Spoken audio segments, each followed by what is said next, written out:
Yeah, I don't know why that's that big of a surprise. Like, kids have brought out pictures of that. Anyway, welcome to the TDWG podcast. My name is Paul Davidson. And my name is Scott Norman. And today we'll be pitting the richest man in Babylon against Dave Ramsey in a financial advice battle royale. So, here's the deal, is I and Paul came into this kind of from different perspectives. I honestly had never heard about the richest man in Babylon until interacting with him, and he obviously had heard about Dave Ramsey because we use the curriculum here at school. But I never dove into actually reading Dave Ramsey until Mr. Norman just kept on saying Dave Ramsey, Dave Ramsey, Dave Ramsey. I was like, all right, I got an afternoon. I can read this book. So, we're going to kind of look at the various aspects of each one because it turns out both of them break their core ideas down into 7 parts. Yes, mine are the for the richest man in Babylon. It is the 7 cures for a lean purse, and yours is the 7 baby steps. Yes.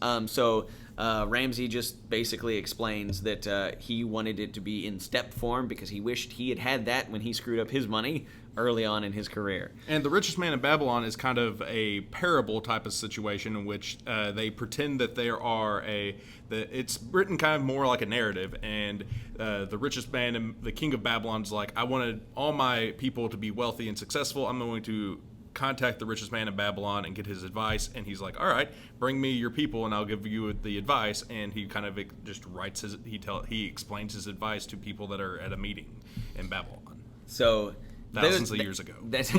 Except not really. Not really. It was written in the 1940s. But that's the setup here. So we're going to go through each of the 7, starting with yours are called rules. Yes. So cures. Cures. So you're starting with cure 1, and I'm starting with baby step 1. So go ahead and tell us what is cure 1 for a lean wallet. In other words, lean purse. Lean purse. So lean purse. A thin purse. Yes.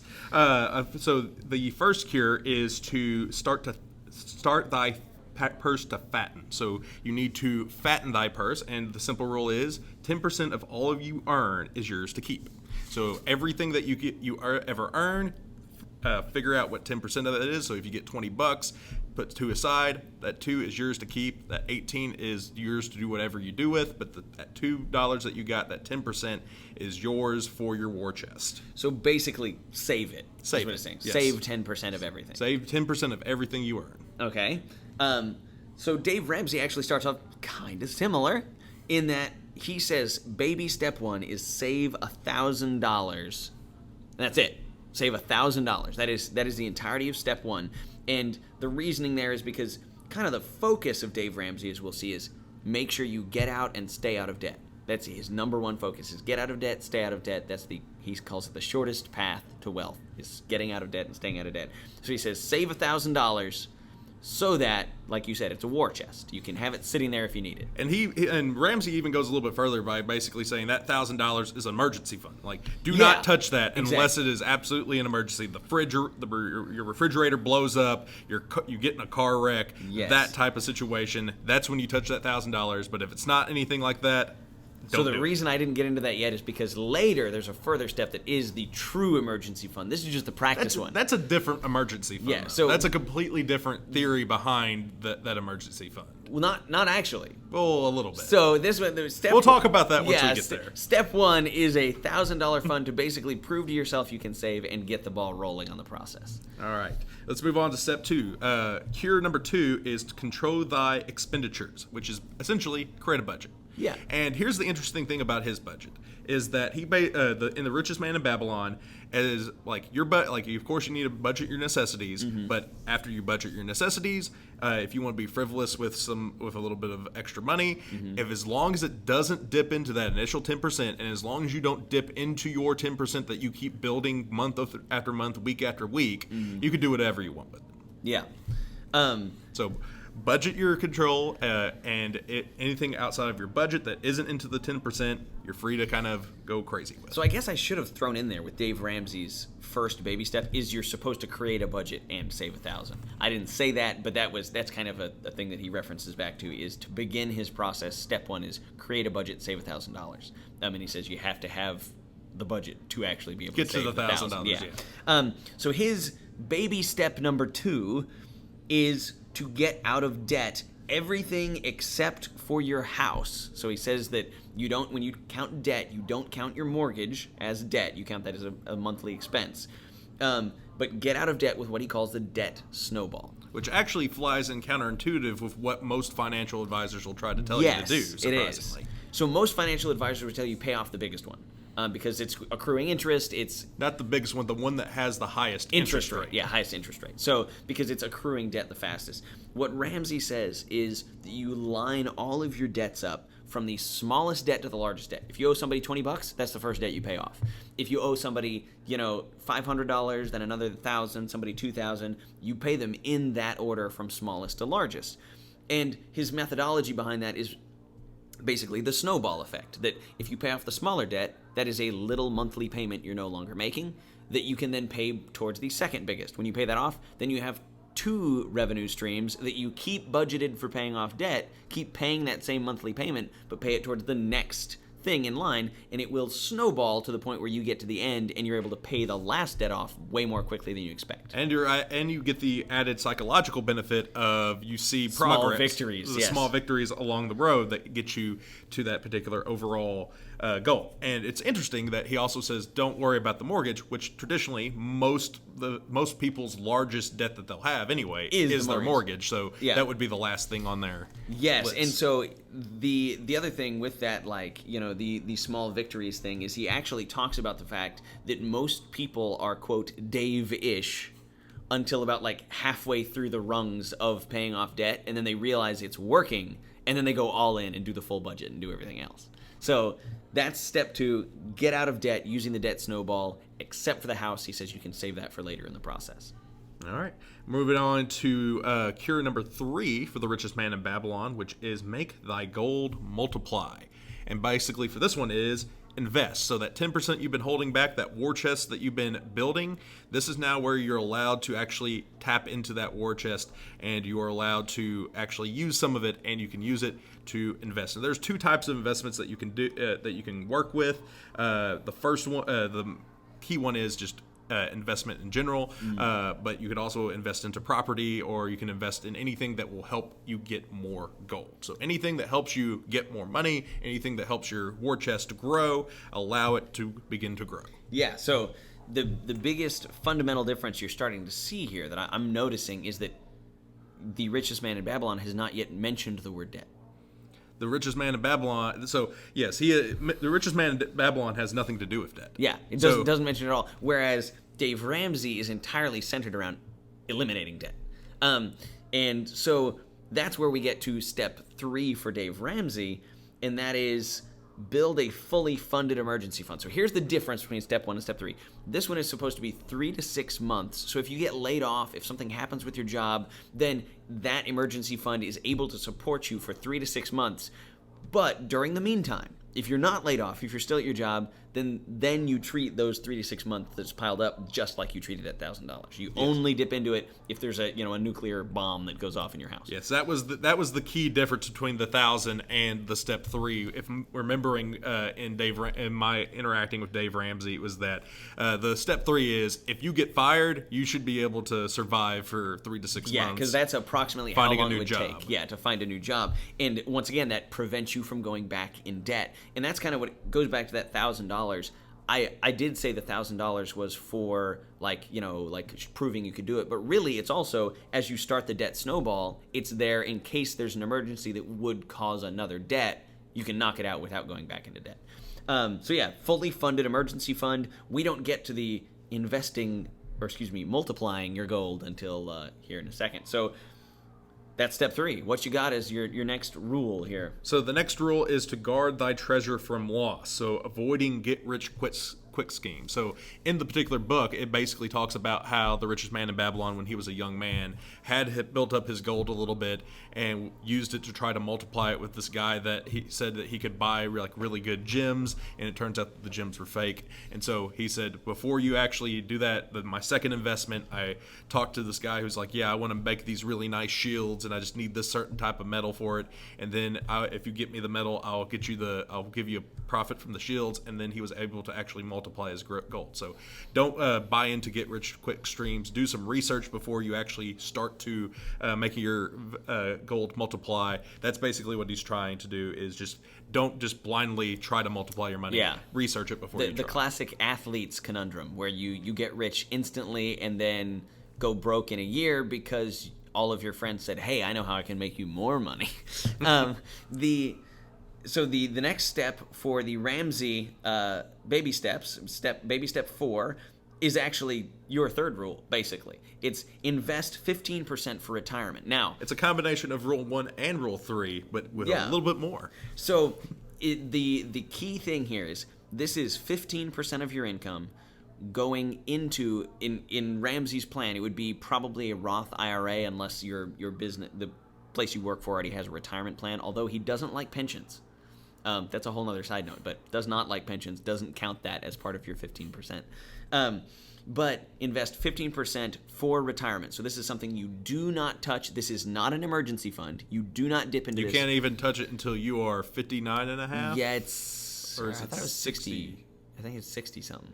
I think it's 59, because I know the half is like the weird, like they have that weird half. Yeah. So it's sometime in your... You can start, I think, at 60, but then you're required after like 65, you have to start pulling out of a Roth IRA. Like you're required to I thought that was a traditional IRA. I think it's both IRAs. That you're required after a certain age to start pulling money out of them, because otherwise they remain tax-free. And so the government's like, no, I want some of that. Well, that's the key to like why you need what is specifically called a Roth IRA, is because any growth that you see in that account that is designated Roth is tax-free. Yeah, so right now I have some investments, and I started investing before I ever investigated any of this. And so I've let's say that I've made 10%. Well, when I pull that money out, I'm taxed 15% on that 10% that I have to then turn around and give to the government again, even though I was taxed on the income. With a Roth IRA, you don't have to do that. You're only taxed when you initially earn the money, not on the growth in a Roth, as long as you pull it out after you're 60. So you can look at the number, 59 and a half, whatever it is. If you're interested in seeing me, Mr. Norman's portfolios, I guess if this shoots off, like we can do an episode where we like show, here's our stock, holdings. Here's what I won't show you numbers. Yeah, but I'm not going to show you how much money I have in there, but I'll show you like the percentages of like what I invest in. Yeah. So that's the next one, is 15% specifically for retirement. Now, there are other investments that come later. This one is specifically the retirement investment begins. It must be 15%, and that is before it goes to any of the fun stuff like you were talking about. Got to put 15 into retirement. All right. We're now on to, what is this, Rule 5? Cure 5 for mine. Cure 5 for you. Sorry, I keep calling it rules. Cure 5 for you, baby step 5 for me. So Cure 5 for me is, from the Richest Man in Babylon, is make thy dwelling a profitable one. So basically, not necessarily that your because your house does have equity in it, and so you can like earn money in your house by buying or by updating stuff and putting more stuff into it. But basically, his thought process is you spend most of your time at work or you spend it at home. So if you do not like where you live, so you might as well put money into where you live to make it a place that you enjoy going home to. And so he even says, even that 10%, that war chest that you've been building, it's perfectly okay to dip in and grab that 10% as long as it's going towards making your dwelling a profitable one. So you're allowed to actually dip into the 15% if it's going towards your dwelling. That's the first part where there's a clear disagreement between the two, is that Ramsey would say never dip into it. And he says it's okay as long as it's for the house. As long as it's for your house, as long as it's for your dwelling. Because at the end, which Ramsey will even point, which Ramsey's is coming up here soon. Yeah.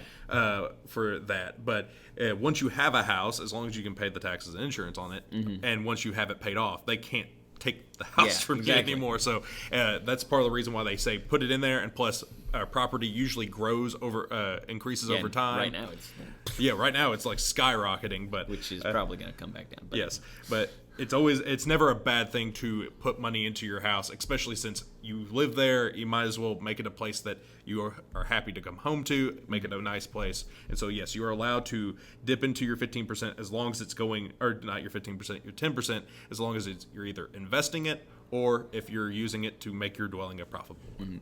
So something I'm noticing before I talk about the baby step 5 is that Another clear difference is while both of these have 7, Dave Ramsey's is linear. Yours is simultaneous for the most part. Kind of like step 1 and step 2 kind of go hand in hand, but after step 1 and step 2, they kind of start to like blend all together. happen at the same time. Yeah, and that is something 4, 5, and 6, according to Ramsey, can happen at the same time as long as you have high enough income. You have the income to do the it. funds to do it. Which brings us to 5 here for the baby steps after you are investing 15% in retirement, and without changing that fact, you then begin to save for children's college. And if you have children, yes, but if you don't have children, you can skip this one. Yes, if you don't have children, you can skip it. Or if you're somebody who thinks you want to have children in the future, then you can save, but just not as intensely as you would if you actually had children. And he does not actually specify the way to save. He said you can put it in a savings account, you can put it into a 529 plan, you can put it into a stewardship. I forgot what it's called, but there's a name for it. Yeah. And so all these different ways you can do it, but start saving so that when your kids get to be old enough to go to college, that you can pay for that. Which you can't put it into a 529 unless you actually have you children, have to, because you have to have a Social Security number. Yeah. So yeah, I've just started playing with that a little bit, and it's way more like it's super easy to explain and it way more difficult to do. Yes. Well, I'll give Missouri this. The most system isn't necessarily the super easiest to navigate, but once you like work your way through it, it becomes a lot easier to kind of understand it. So yeah, we're doing ours through Fidelity, and I think actually I'm not doing the Missouri plan. I'm doing like some other state's plan because it had more options to pick from. The main reason why I knew that every state has it. 2, the main, like I want to save for my child's education, of course, but I was also like, I'm getting tired of paying state taxes whenever I'm not paying federal taxes. So I need, because I'm getting a federal refund, but I've always had to pay in with the state. I'm like, what's a way that I can cut down on how much I had to give the state of Missouri? And the 529 plan counts exclusively against your state income. So. Oh, okay. I didn't know that. Well, there for the so that's the reason why I was like, I want to not have to pay Missouri money. What's the way I work around baby number 2? I'll look at that one.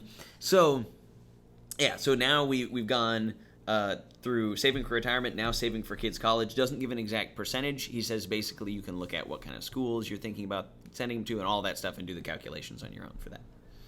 So what is number 6? What is your cure number 6? Cure number 6 is to ensure future income. So this is basically retirement. So figure out ways that you will have income once you retire. Mm-hmm. And yeah, that is very much the investing 15% for the sake of retirement. And you are allowed to use your 10%, your war chest that you've been building all of your life, theoretically, at this point, to tip in and use that for insuring for retirement. So yeah, the Babylon plan is doing a lot with 10%. I think that's a little bit of a difference. Well, and I at the very end of this, I kind of figured out what the big difference between the two is, and we'll talk about that once we're done. Yeah. So the baby step 6 is to pay off your home early. So he says never do a plan of more than 15 years on your home. I'm Dave-ish, so mine's not 15 years, but hey, I'm a 30 myself, but I also qualified for like the USDA, like a special USDA loan for rural development first time out. Like, and they were like, the only option you have is 30 years. So mine's weird. It's 17 because it's with my grandfather. There's a whole. He's like, all right, I can't give you 15, but I'll give you 17. He's a financial guru, and so he was doing all these calculations back of the envelope and stuff, and it's a whole other conversation. He is far better with money and math in general than I am, and so he did all kinds of calculations that we can get into. But But even with like that said, like with my 30-year loan, I'm paying more than just the initial payment, and I'm adding more to principal to speed up that process. Fun fact for any of you as you go forward and you're buying a house, you can pay off early. Like if you like, make sure that you are on any loan that you have, you can pay off any early. loan. That's right, Yeah. car, anything. Just make sure that you are throwing all the money you can at it, especially if you're going, the Dave Ramsey route. Throw all the money you can at debt, because then there's less interest. You pay off the principal sooner, there's less time to accrue interest. But anyway, so that's why. He says pay off your home early, and along with that, it's kind of the profitable dwelling thing. He talks about like upgrading it, making it more valuable so that you could, if you wanted, flip it for a better home in the future. Which that's actually the difference there between the profitable dwelling one for the richest man was like, Dave's like, if you want to make more money, put more money into it. Yeah. He's just saying, you live there, you might as well enjoy living there, so Yeah. put money to make it something that you like living in. Yeah, so that's a philosophical difference here is that I haven't really mentioned. Is he calls there's a few taglines, if you've ever heard Dave things that he'll say throughout this process, especially on step 2, the getting out of debt. He says, be gazelle intense. He loves saying that. So in other words, you have to think about this as if you are being pursued by a cheetah and you are a gazelle. You have to, all of your effort, all of your focus has to go into this. If you divert one side or the other, the cheetah will get you. And in his mind, the cheetah is dead. And then he also says over and over, if you ever listen to his radio program, beans and rice, rice and beans, beans and rice, rice and beans. Doesn't care if you live in a crappy house. Doesn't matter if you drive a crappy car. Quote, live like no one else so that someday you can live like no one else. Yeah. Meaning live under far crappier circumstances than the people around you so that someday you can live in far better circumstances. But anyway, so yeah, that's a philosophical difference. Is he's like, nah, bite the bullet. It doesn't matter if your house is crappy. Live in it, pay it off, and deal with it until you're done with the steps. And we'll get to step 7 here in a second. But Which is the last one we're at. yeah, so what is step 7? Cure 7 is increase thy ability to earn. So invest in yourself. Like if you need to go to college to get more education to increase how much you will pay, invest that into yourself. Take your 10%, invest into yourself. How to be able to do that? Find ways to make yourself more profitable. Mm-hmm. That actually mirrors something that isn't part of the baby steps, but that Ramsey will often repeat, and that is the number one best investment for a young person is themselves. Mm-hmm. And so his what he's saying there is go to college, like find a career, go to college or a trade school. We just to be clear, anytime that we've said college, trade school counts where you're going and getting a trade degree. But it's very similar to that, and it's true. Like.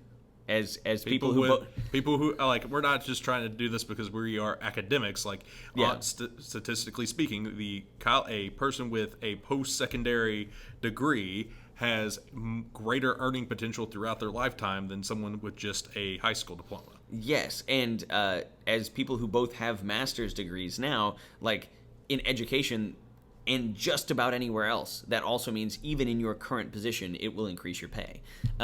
So. Just something to be thinking about, which brings us to step 7, actually, for the baby steps, which is build wealth, and he says, basically, live and give like no one else. So Dave Ramsey is very much motivated. All of this he bases, he says, off of biblical principles, and he can quote the verses. His favorite is the borrower is the slave to the lender. But essentially, he says that you should be giving as much as you're spending on yourself at any point in time. So if you buy yourself the fancy new Lambo because now you're a rich guy, that you should be willing to give that exact amount at the same time to a cause that needs it or to a person that needs it. So his last step then is just continue to make your money make more money, and then freely give that money to people who genuinely need it while also enjoying it. So now that we've worked our way through all of this, I figured out what the key difference is. Well, which the first main key difference is The Richest Man in Babylon was written in the 1920s. So we didn't really have gotten into the debt issues that we see today. Well, they did. They just didn't know. But it wasn't as on the face. And the other thing that I kind of realized is that The Richest Man in Babylon is more geared towards people who are starting out. So you have not necessarily gotten to debt. The Richest Man in Babylon is probably more of a beneficial thing for a high schooler to hear and interact with, because for the most part, these seniors that are graduating, they're not in a whole lot of debt yet. So these are steps that they can take to really help them build their wealth before they get swallowed by a debt monster. Mm-hmm. And that's very definitely you can tell that it's written in an era where people are going straight into work. For the most part, like where you're writing this to a young person who is going into a career path.